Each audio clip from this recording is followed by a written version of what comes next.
Hey YouTube, this is the video about a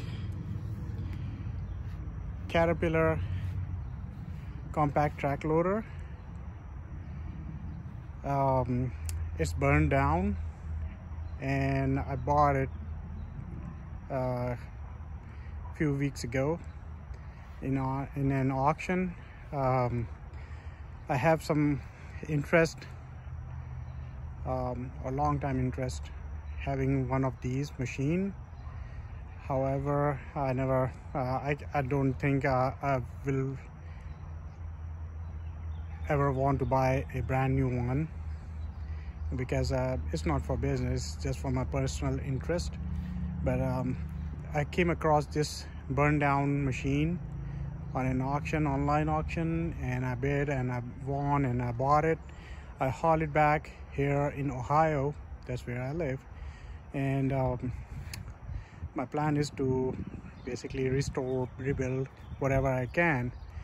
I do not have any prior knowledge how to use this machine or how to build, but I am mechanically gearhead or mechanically oriented, so I think I can do it. And I built before some engines, gas engines, but this is a diesel engine. It's a 3.3 liter displacement, I believe, 75 horsepower engine, diesel engine. It's a direct inject turbo diesel, 4-cylinder. And this machine is basically was based on the serial number I found was built in January 2022, and this is 2023, halfway, so it's like approximately 1.5 years old. It was burned down, I guess, maybe in last quarter of 2022, so it lasts only like 9 months, I assume. So what my expectation is, the engine should be in a good condition in terms of internals, mean less hours on it in last 9 months, I assume. So that was the expectation, so I bought it. I am in the process right now tearing it apart so I can rebuild the engine. If you see, I already removed some parts. If you see this engine, and if you already figured out this is a burn down machine, mean it got caught on fire, and based on the condition, the fire went ahead and caused a lot of destruction. What you see is basically in this machine, what I found is they try to put off the fire with shoving a lot of dirt, maybe nearby dirt. Some excavator guy tried to put it everywhere. So this machine, when I brought it on a trailer, it was filled with dirt and rock.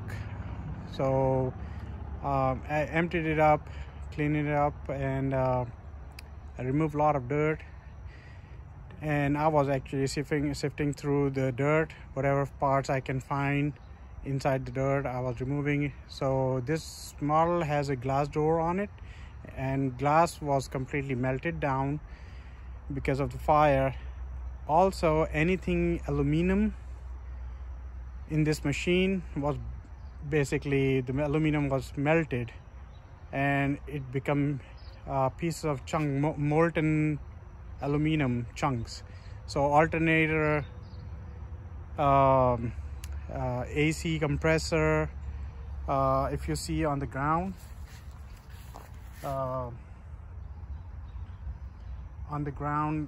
it's a exhaust, some kind of thing, exhaust goes through this, and I think it's a EPA required or something. It clean up the smoke, something. I don't remember the technical name of this, but this one is an intake manifold. This is the only piece, aluminum piece, and if you see the coolant radiator on the door, these are two aluminum parts I was able to see it did not burn down or melted, but it is this intake manifold completely deformed and some chunks are missing. So I had a little bit hard time, so I have to cut off.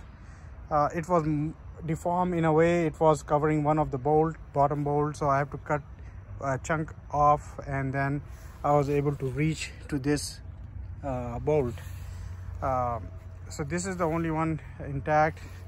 I believe on the front it's more this oil cooler, and the radiator pump or the coolant pump is also maybe most likely is aluminum but not melted. But on the top side everything melted, all rubber hoses, plastic, electrical wires or electrical components, they are all burned down, melted. So the good part is I didn't have to do anything. I was just prying and removing those chunks. In this bag basically I have all the chunks, broken pieces, and this is one of the last bag actually I collected. This is just only from the top of the engine. There were a lot of debris inside it. If you see this is inside of the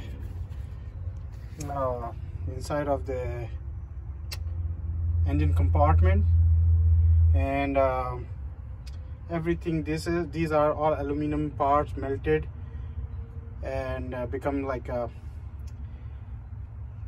pieces of molten aluminum. So everything else, if it's iron, steel, everything is intact, but this, you can see this one is everything molded. Now the other part is hoses, hydraulic hoses. They are all intact.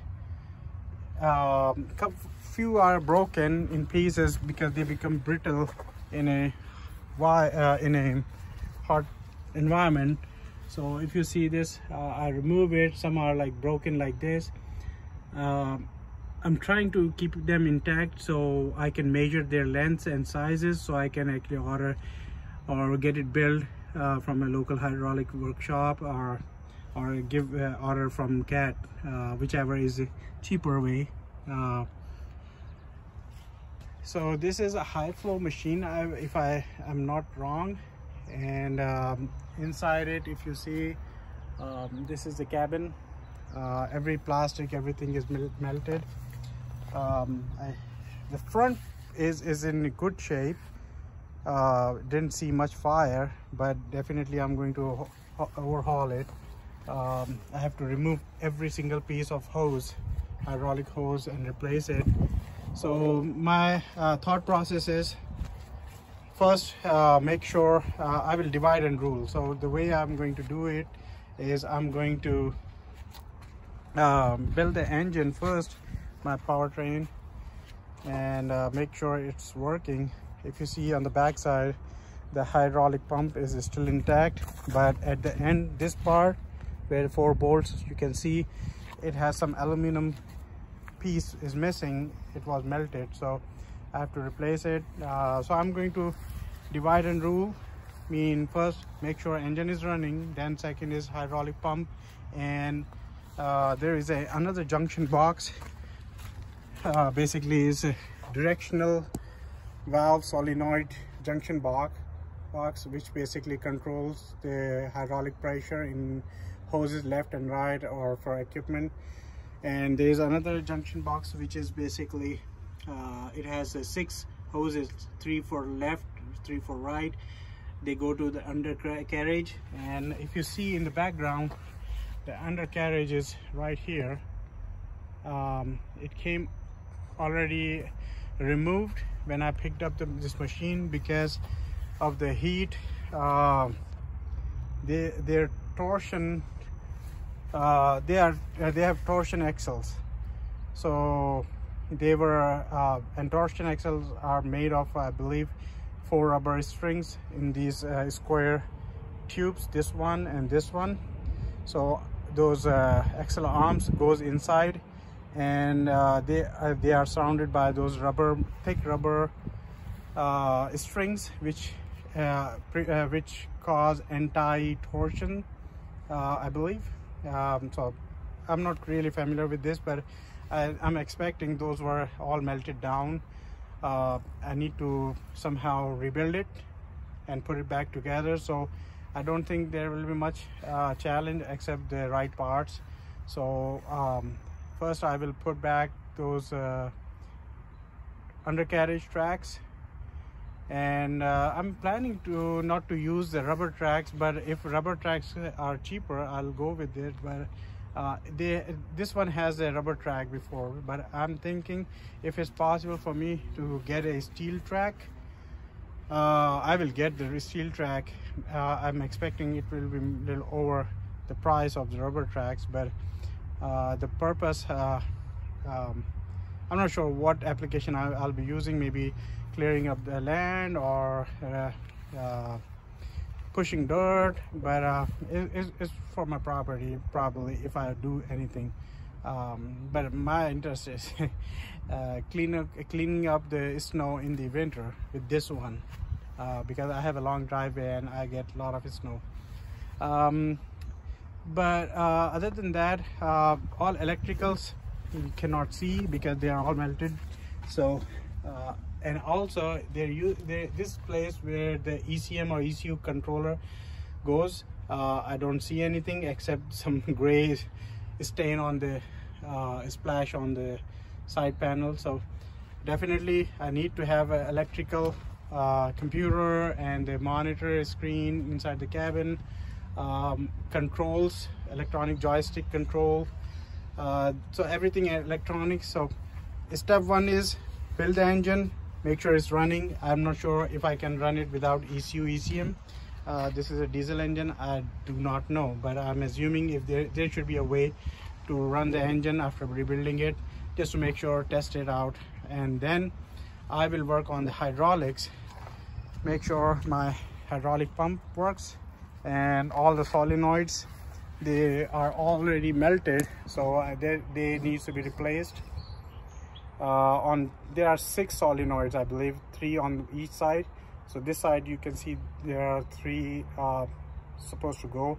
So complete rebuild of this, I will do it, and that's how I'm going to divide and rule and build the engine, build the hydraulic system, and then drive it. I made it very simple. I hope it's going to be that simple, but again, it seems like not difficult because it's not complex engineering here. It's just very simple. There are 2 motors on each undercarriage. Those motors needs to be rebuilt. They are hydraulically driven, and that's how it will roll. If you see this is a Blue Diamond 72 inches brush hog, hydraulic brush hog. Came with this compact loader attached. So that's why if it that was my interest to buy it. Whatever money I was throwing, I thought maybe this whole one piece is still working, and in worst case I can sell this, but I have no plan to sell it. I'm positive I'm going to build it, I'll be using it, and I'm going to have fun with my track loader. That's all, guys. And so here I am.